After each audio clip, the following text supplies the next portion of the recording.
Alto squirmed before the Snallygaster and advanced on the poor bard.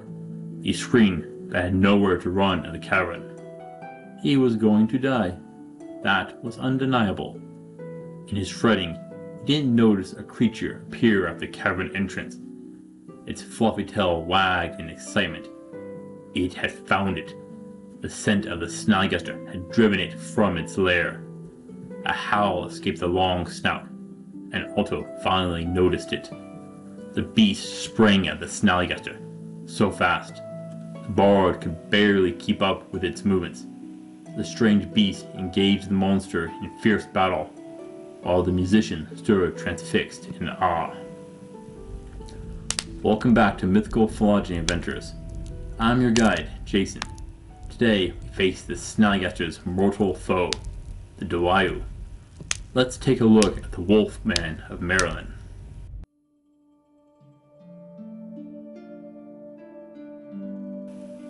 The Dwayyo is described as wolf-like. It is bipedal and able to run at incredible speeds. Its fur is usually described as a dark brown color with some stripes. Darker sections have been noted on its lower half. Its eyes glow in the dark. Excellent night vision. Dwayyo is about 6 feet tall and is usually found on the American Northeast, around Maryland. There are multiple encounters recorded by news sources, but never proof of its existence. It has a bloody history and rivalry with the Snallygaster we addressed last week. It also attacks farm animals to eat. So, what can we make of the Dwayyo? Is it a werewolf? What is a werewolf even? This is a mess. Literally, every single nation has their own take on a werewolf. Or a hyena, a tiger, a bear, or some other large dangerous predator. Some are good, others evil. Yet what they all share is that a person becomes a beast.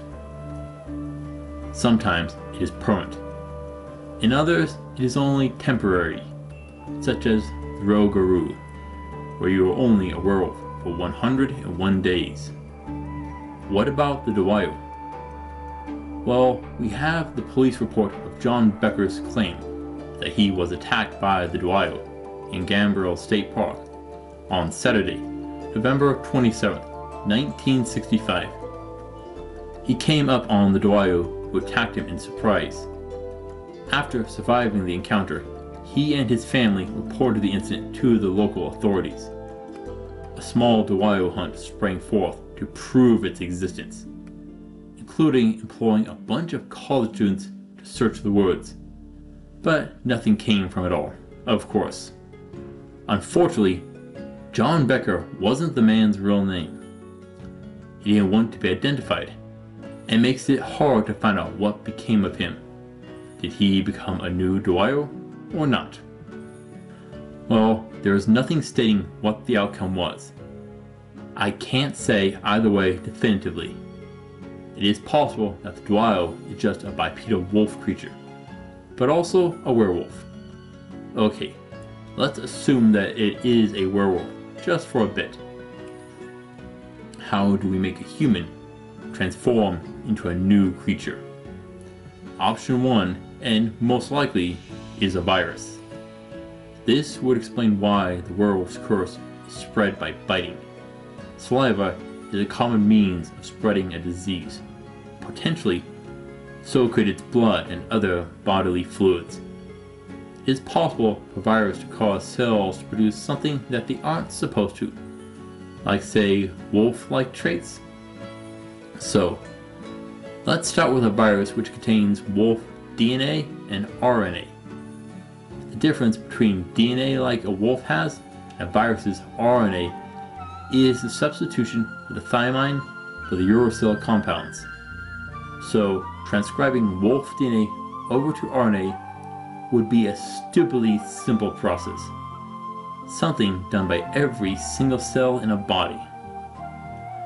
Normally, when a virus injects its RNA into a cell, it takes time for symptoms to appear. The cell is reprogrammed to make new versions of the virus. So after being infected, there is a time period for the first transformation. So after being infected, there is a time period for the first transformation. In most tales, a werewolf only appears under a full moon. On the date of Becker's interaction, it was a quarter waxing moon, not full. So no, the Dwayyo doesn't need a full moon to trigger a transformation. Potentially, the transformation is caused by time or other events, but this is only speculation. To cause the transformation, we'll need the infected cells to produce the wolf-like proteins, hormones, and compounds. And this is a problem. This isn't fast. Titan, the protein from muscles, takes 24 hours to complete just one molecule of it. How many are needed to make a muscle? Thankfully, this is the longest one to make. The Dwayyo's virus will need to speed up this process, potentially damaging to the tissue, neglecting and salvaging other necessary proteins and compounds in production. The proteins that will be needed are those to thicken the hair on the body to match that of the Dwayyo, reshape the bones of the feet, will need to elongate its mouth into a snout. Lastly, we need a tail and hips adjusted to fit it. We'll need to rework the sacrum and coccyx to produce a tail. It'll be long and bushy. Normally, these would take months to effectively produce. So, we'll need to use magic to accelerate to an acceptable rate. So there is one major thing with the Dwayyo, the Snallygaster. Why do these two creatures hate each other? One is an airborne predator. The other is a terrestrial creature. Did the original Dwayyo have a vendetta against the Snallygaster? Did it attack its family and drive it to create the Dwayyo curse to hunt it? This is hard to figure out with only reports of encounters. So, can we see if we can figure out if the Dwayyo is the right counter to the Snallygaster? The Dwayyo is a speed fighter, high mobility, and uses its strong claws to grip its prey. But its main way to kill prey is to bite it, and that is a problem. 1. The Snallygaster flies. The only way the Dwayyo could get it would be to run and jump at it. And how high can it jump? Well, wolves can jump to a height of 6 feet and a distance of 30 feet. We should assume that the Dwayyo is a little above this. Is that going to get a creature in the sky? Not a chance. That means the Dwayyo's only way to get the Snallygaster would be to ambush it in its cavern dens. To fight the Snallygaster, it'll need to get past its tentacles and sharp talons. This will take speed. That is what the Dwayyo has plenty of. If it can get past all of that, it can reach the throat and bite down on it. It will cause strangulation, and that will take time. Time in which the Snallygaster could free itself using its tentacles and claws. Instead, it'll need the strength to rip through the throat in an instant. Wolves can have a bite force of 1,500 pounds per square inch. That is enough to break bones, assuming that they are not made of metal, like some claims that the Snallygaster's claws and beaks are. What do you think? Does the Dwayyo sound like a good counter to the Snallygaster? Personally, I think not. It only has a few ways to win this fight. There is a good chance that the Snallygaster is the agitator of the struggle between the two species. A good chance is that they both go after the same animals to hunt and eat. The competition brings them into conflict with each other.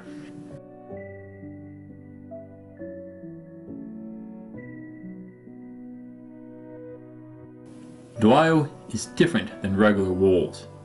It is never mentioned being a pack fighter, and that is a problem. Wolves naturally form packs, but the Dwayyo is only ever alone. It'll need to ambush prey, best while asleep. Its eyes are said to glow, which is from reflecting light. This means we have a nocturnal foe. Due to its eyes, a bright light spell fire spell or a quick lightning spell will leave it temporarily blinded. You'll need to cover your eyes to prevent suffering the same fate, but afterwards, you'll need to maintain the spell to see for yourself. Have a torch ready to see. If it goes out, you'll probably die. It'll go for your throat. Having a metal guard will help protect you. Gambeson, chainmail, and plate will all work to keep its claws and fangs off you. A shield can help keep it at bay. As for the weapons, this is a little more difficult. Many werewolves are said to be weak to silver weapons, arrows, and bullets. In all the Dwayyo encounters, very rarely is there much of a fight. None where the Dwayyo were slain. These were not warriors meeting the Dwayyo, but people out on their own, farmers and locals. These people didn't bring weapons. If they did, it was something like an axe for logging. So, I cannot prove whether or not you'll need a silver weapon. While I cannot guarantee that you'll want a silver weapon, it is always wise to have one on you. Silver is a softer metal than steel, and more likely to be damaged against striking bones. So, you should only use it when you know that a steel weapon won't work. Regardless, you can use a bow and arrow at range, a sword, an axe, a mace, or whatever else you happen to have. You may choose any magic here, so long as it isn't only weak to silver. Any school would be good. If it is, potentially nature and holy magic based be the best, but that is questionable due to the Dwayyo's speed. You can use spells to slow it, paralyze, and entangle it. A thin net made of strong silk from giant spiders may work best. A regular net or bola can entangle its legs, but more difficult. You'll probably be fighting in a forest. That'll limit your vision. Dwayyo has a strong sense of smell and will be able to sneak up on you.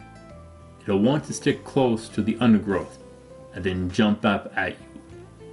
That is its preferred method. You'll need to watch your back. A party will help. But the Dwayyo will avoid you once it smells and hears you. If you can hide your scent with a potion, it should be better able to close in on it. I'm sorry that I couldn't find proof about it transforming. If it does, there is a question of how often it does transform, and I couldn't get perfect proof. But still, what if it can change between human and Dwayyo? If it can, be careful. The human form may be in town, and learn of your plans to hunt the Dwayyo. But if you can learn of the Dwayyo's human form, you can capture it and deal with them then while they are human. Dwayyo is a fast and mobile foe, well deserving of a 4 of 10 for difficulty. It has strong senses, perfectly suited for night conflicts. Yet, there aren't a lot of known casualties associated with run-ins. Perhaps that the human inside doesn't want to kill others without reason. So long as you take the correct precautions, you'll be able to deal with Dwayyo.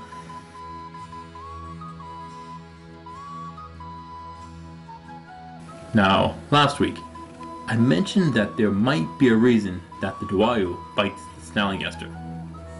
One option that I didn't want to touch on last week was, could the reason the Dwayyo go after the Snallygaster is that maybe the Snallygaster holds a cure to their curse. This is just a hypothesis. Without getting a Dwayyo and a Snallygaster, I cannot test this. If you do fight the Dwayyo, there are two options. Does it return to its human form or stay a Wolfman upon death? If it returns to human, well, you are now a murderer. Congratulations. This could blow up in your face. Was it a wanted man? Or maybe someone important? You'll need to figure out how to handle the blowback. Who do you tell? That I'll leave to you. If it doesn't, well, you could take the hide and use it in armor, a shield, or a bag. Its strength will depend on whether or not you needed a silver weapon. You could eat the meat. It'll be gamey with a fair amount of fat in it. Probably not that good, and there are better options. What about recruiting the Dwayyo? That depends on a lot of factors. Is it intelligent? Does it have self-control? Can you find a common goal? Maybe killing a Snallygaster? This is hard to figure out. Sadly, the best I can offer is a maybe, but probably not. John Becker was attacked because he surprised the Dwayyo when he walked up on it. That means that it probably doesn't have the control, and best to avoid it altogether.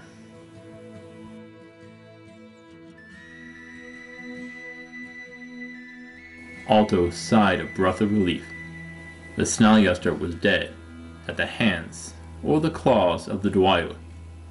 Wolfman looked at him unblinking, but made no move to advance towards him. It made a sound, but Alto couldn't recognize it as words. As the sun rose, the bard worked up the courage to make his way to the opening. Thank you, he muttered. The Dwayyo nodded its head as he continued to chew on the Snallygaster. Nervously, the bard set out. He was lost in the woods with just a lute. Mustering his courage, he set forth into the wild, only hoping that he could find civilization soon. The Dwayyo is a conundrum. It doesn't match a lot of other known werewolves, and may only be a true wolfman. What do you think, adventurers? Does this sound correct based on what we know or not?